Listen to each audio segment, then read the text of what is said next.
Nana, since it's getting so near to Christmas, can you tell me something of your memories of Christmas when you were younger? Oh yes, we look forward to Christmas, buying Christmas gifts. So we had to save our money.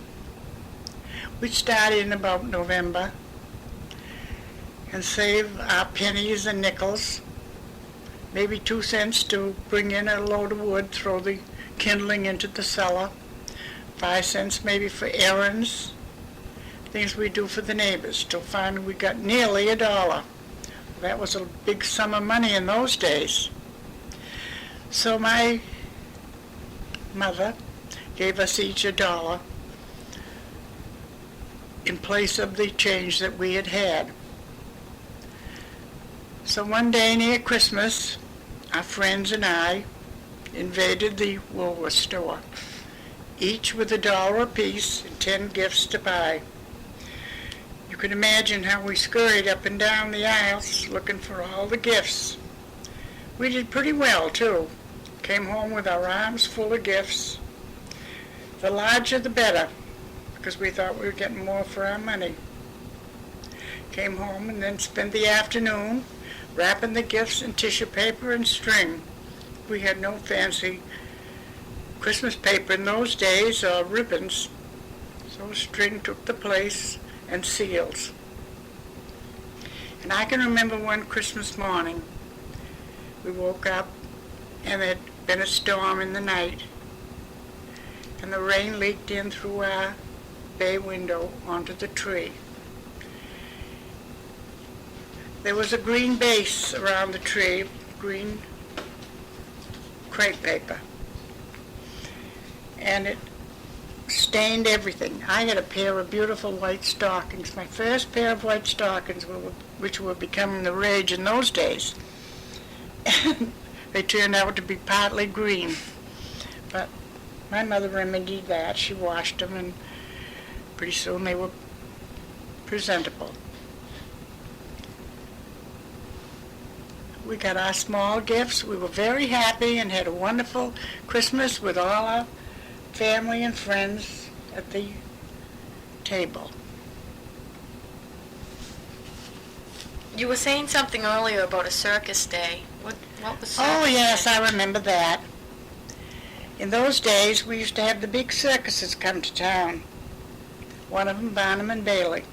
There were great fields around our house. They are all built up now, filled with homes. But in those days, there were a vast expanse of fields, which we used in the winter to skate. We children in the neighborhood would get up at 4 o'clock in the morning and sit on one of the neighbors' piazzas and watch the circus come in town.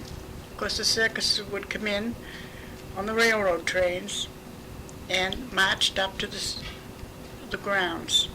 The elephants and the giraffes, and then the animals in their cages, and cars with the different actors. They didn't have any rides or anything. Yes, they didn't know they had their own. And then in the morning there was a great parade on Main Street of all the animals and the circus performers. Oh, it was a big day for us. Did your parents give you any money to spend at the circus? Yes, I went to the circus with my folks, and I enjoyed it so much. The elephant acts, things we'd never seen before, and the trapeze, and the clowns, and what have you. They don't have that anymore, though. Yes, they have them in the big circuses today, but not around here. You have to go to the big circuses, to go to the big cities for circuses now, and usually they're held in big halls that are large enough to take care of them. Is there any more recollections of when you were younger that you want to tell me about? Oh yes, when I was young, everybody wanted to work in Woolworths. We'd go in at 9 o'clock in the morning, because this was when I was in maybe the 7th or 8th grade in school. And all my friends had jobs in Woolworths, so of course I wanted one too. We went in at 9 in the morning and worked till 9 at night. I was on the jewelry counter. Oh, I was lucky because I could wear all that beautiful jewelry all day. A wedding ring and a big diamond. I wore the bracelets and the necklaces and the long earrings. I felt like a princess. How many hours a day did you work? From 9 in the morning till 9 at night, and we received 75 cents. Well, that was a lot of money in those days. But we felt that after we worked all those hours that we were entitled to a little treat. So after work, the girls and I would go into an ice cream parlor and get a big ice cream sundae. Everything on it, 25 cents. I was told that I had to save 5 cents for the collection at church, and the rest would be spending money for me, like pencils and pens and paper for school, whatever I needed. I was satisfied. I was happy with it, too. What about, you were telling me about orphans in church. Oh, yes. In those days, they used to bring out a group of orphans from the orphanage in Portland or on the Portland Road. And it was so sad to see them, too, these poor little children, no mothers or fathers. And they were lined up in front of the church for the parishioners to see. And after church, they would go up and interview the children, talk to them, and many of them were adopted by the people of the parish. Because we don't have that in these days now.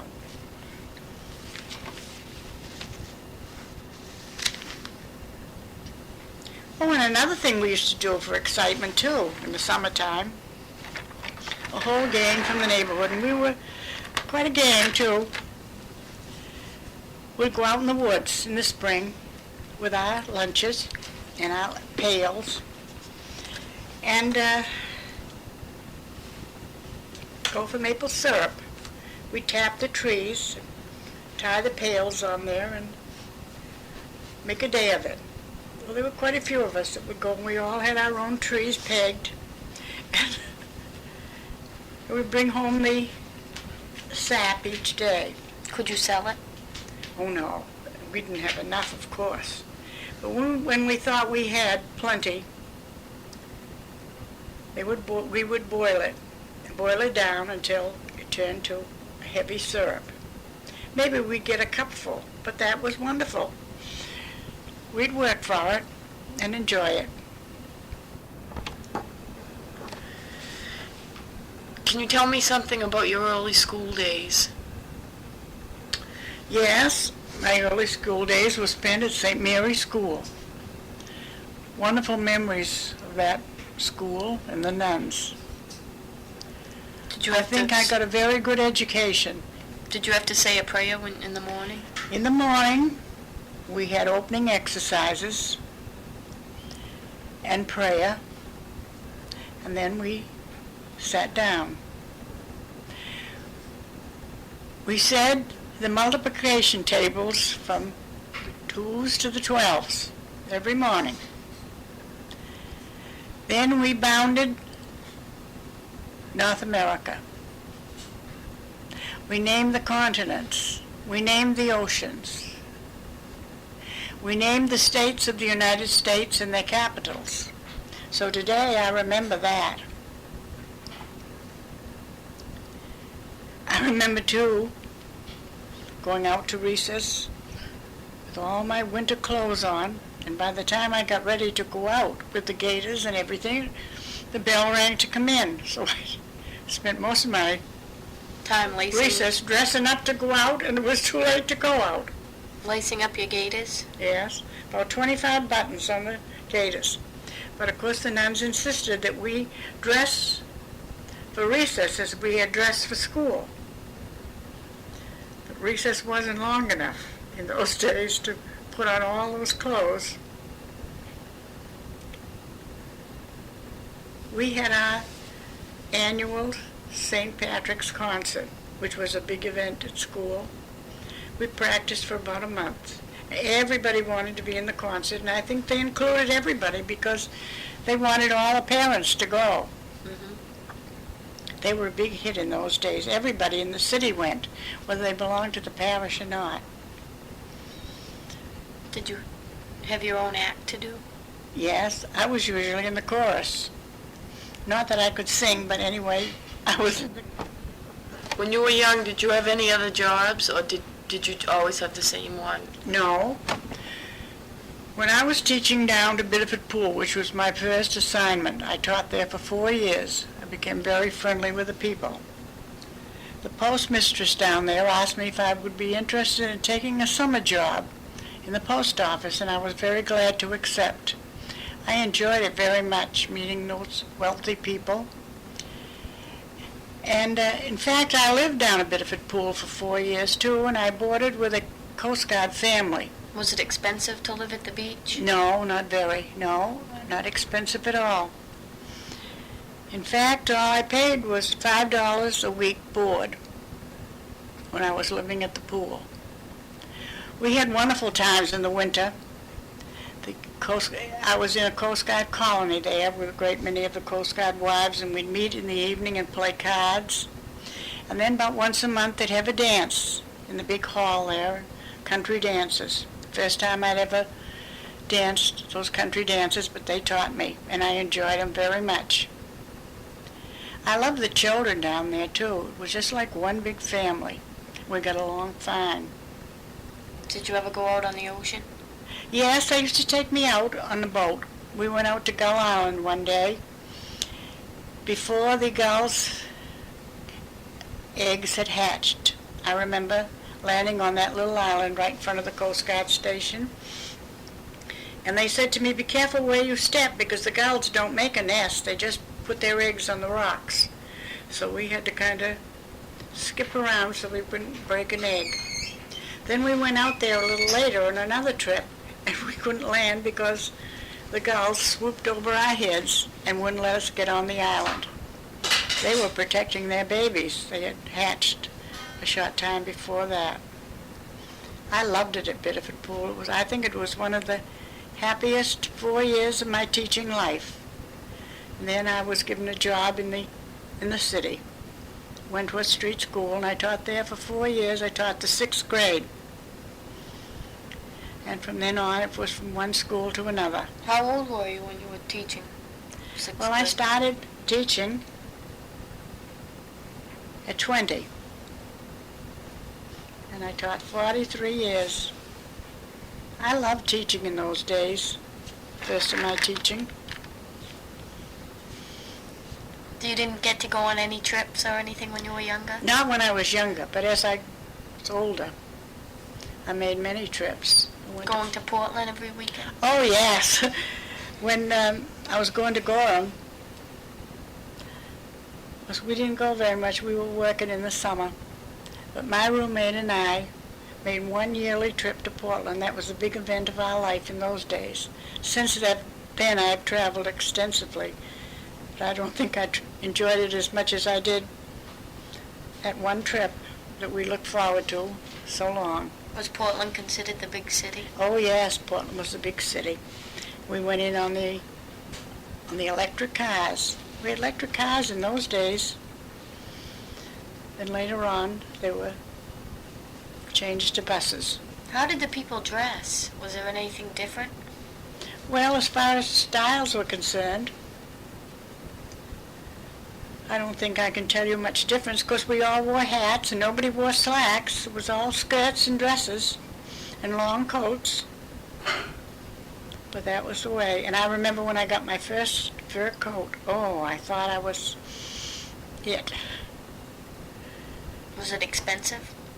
Well, it was a raccoon. Everybody was wearing raccoon. No, it wasn't raccoon, it was muskrat. I had a choice between a muskrat and a raccoon. I took the muskrat. It was very, very beautiful coat. Do you remember how much it cost? No, I can't remember that. I know it was over 100 anyway. Did your mother buy it for you? Yes. She bought it and I paid her back, and then that same summer we bought a car. Same way, she paid for it and I paid her back so much a week. Chrysler.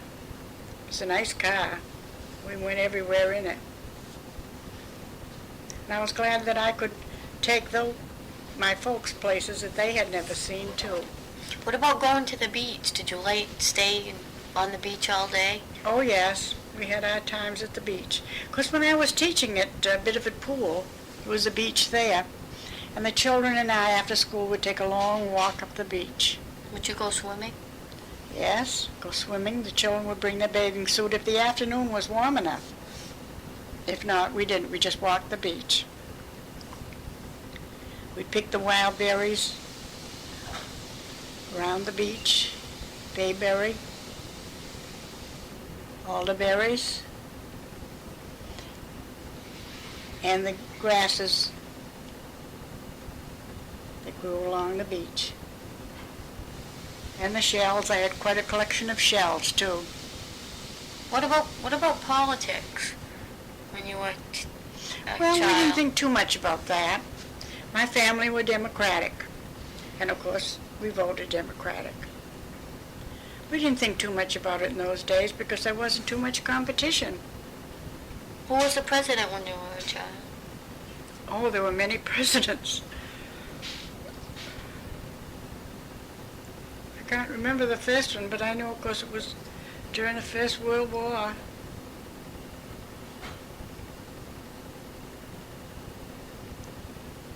If I'd had more time to look it up, I could tell you.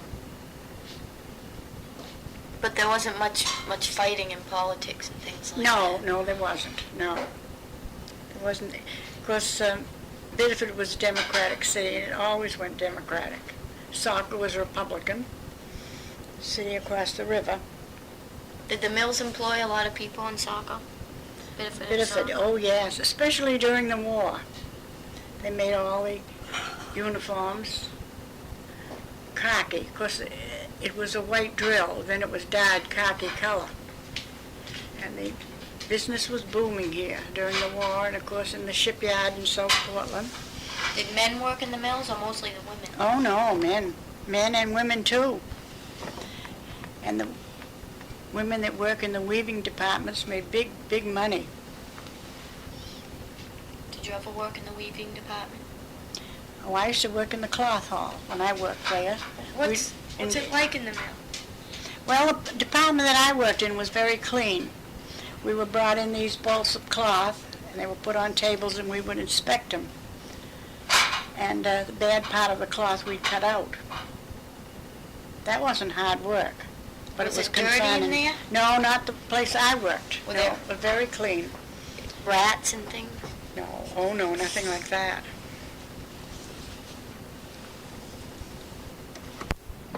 Nana, can you tell me some more about the summer house you used to live in? Oh, indeed I can. Our house was partly a log cabin with one large room built onto it. As I told you before, it was on a hill, and down in the gully was a brook named Westbrook. After we were there a couple of years, somebody bought that property and dammed up the brook. Then they built a huge ice house on the top of the hill. When that brook flooded over, they cut the ice and stored it in that big ice house. Was that for your refrigerators? In those days, nobody had an electric refrigerator. Everybody had an ice box, or we called it a refrigerator. One door was for the piece of ice. How big was a piece of ice? Well, you could buy any size, 10, 15, or 25 cents, all depending on the size of the little compartment that would hold the ice. We had an ice, in those days people would go around with the ice truck, and you would have a little card in your window with the price of the piece of ice that you wanted, 10 or 15 or 25 cents. And the men would come in, they'd cut the ice right outside your house, and they'd bring in that piece of ice and put it in your refrigerator. Of course, all the children in the neighborhood were right around the ice wagon, grabbing little tiny slivers of ice. It was a treat. They were eating ice. Oh, they'd eat the ice because it was clean. And everybody used or had ice delivered to their house. Was that a everyday job for some men? Oh, yes. Now, if on a hot Sunday you ran out of ice, you had to get up there somewhere and get a piece of ice to put in your refrigerator.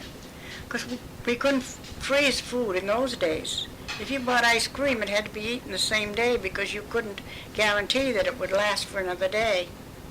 But it would keep meat fresh for a few days.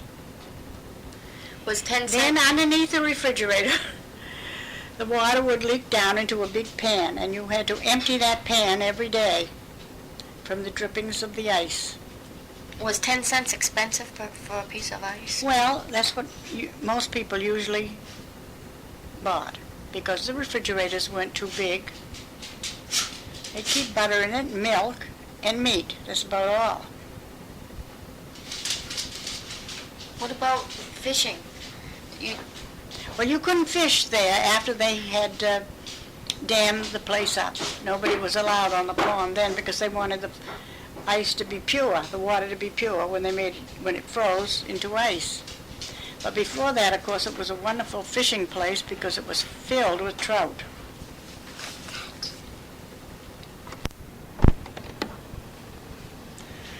Before the brook was dammed up, I guess I told you that it was filled with trout. And my sister and I used to go down and wade in that brook. In fact, we spent most of our life down there because it was so nice and cool. And we used to love to wade in the brook. It wasn't very deep. The fish, we finally found out how we could catch the trout by ourselves. We'd take a piece of bread or something in our fingers and we'd put our hands down in the water and we'd bend over and wait till the trout came and nibbled at the bread. And quickly we'd put our two hands together over the trout, catch him, and throw him up on the shore because he was very slippery. And many a nice meal we had of fresh trout. But then, of course, when they dammed up the brook, that was not allowed anymore. Nana, is there any other holidays that were fun for you or special for you in your younger days? Yes, I think Halloween was. We used to dress up in a sheet, wrapped up well because, of course, it usually was a cold evening, and we carried a great big pumpkin with a candle in it. We used to go around thinking we were scaring everybody. We had no trick-or-treat in those days, but we had a pea shooter. We let them know we were around shooting peas at their windows. But there was no vandalism that I can remember, at least not among my crowd. My dad used to invite all the children in for supper that evening before we went out. And the big treat was, in the mashed potatoes, he would wrap a dime in tissue paper and bury it among the mashed potatoes. Because everybody was watching when somebody would serve themselves to the mashed potatoes, who would get the dime. Dime was a fortune then, and was a lucky person who got the dime. Then after that, we went out, and we stayed out maybe 1 or 2 hours around the neighborhood, calling on everybody. But we had no candy passed to us, or treats. That wasn't the thing in those days. You just went out to scare Just went out to people? have a good time and scare people. They never gave you any treats? No, that wasn't the custom in those days. There was no trick-or-treat. It was just that we went out and it was a night out. We weren't allowed to go out after supper, but Halloween we could, and with our pea shooters. And we hit people's windows with peas. Of course, that didn't do any harm, never broke windows. And it was a big day, that supper with the dime and the potatoes. Today the children would scorn that. Did you have any pets that were special to you, Nana, in those days? Oh yes, we loved pets. We loved cats. And every cat we had was named Mike. I can remember one special Mike, a female, who had kittens. I think there were 5 of them. Oh, they were the prettiest little things you ever saw. And the mother disappeared. And my dad was very kind to animals. He fed those little baby kittens every day with a little milk bottle that came in a doll set. Because that was quite a task, feeding 5 kittens. Till finally one of the neighbors came in and told my mother that she knew where our cat was. Some boys had taken it home. And they had kept the cat in the house because they wanted to keep it as a pet. So she and my mother went up to visit the people and told the mother of the family that circumstances, that cat had baby kittens at home, 5 kittens, and they were trying to feed them and take care of them. So, of course, the mother understood and let the cat out, and she came home immediately to her little kittens. They were kept in a big clothes basket. And when she came in, the mother cat was so happy, and the little kittens were too. They were swarming all over her. Of course, it was quite a relief for Dad that he didn't have to feed those kittens anymore, because it took up most of his time with a tiny little bottle feeding those kittens. What about... We never had a dog later. Only one dog I can remember that we had was Old Brewer, that English bull I told you about. But after that, it was just cats. One cat after another. They were all pets. What about any sickness?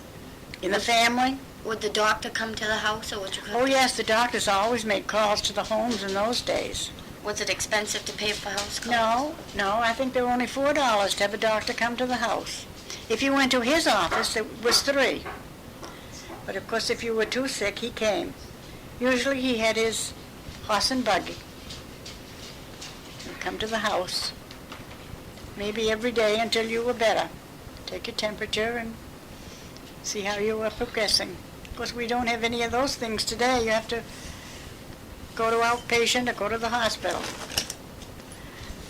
But it was a lot different. Well, Jenny, I guess this is all I can remember of my past life. I'm 82 years old now. I think I have a pretty good memory for my age. But I've enjoyed this so much, and I think we've become a little closer for this interview.